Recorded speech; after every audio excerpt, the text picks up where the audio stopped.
Hi everyone guys, good afternoon. देखो मैं क्या काम करता हूँ, देखना आप लोग।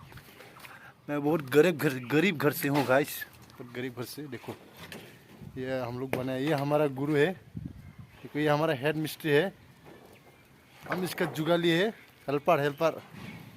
देखो बहुत मेहनत करते हैं भाई हम लोग।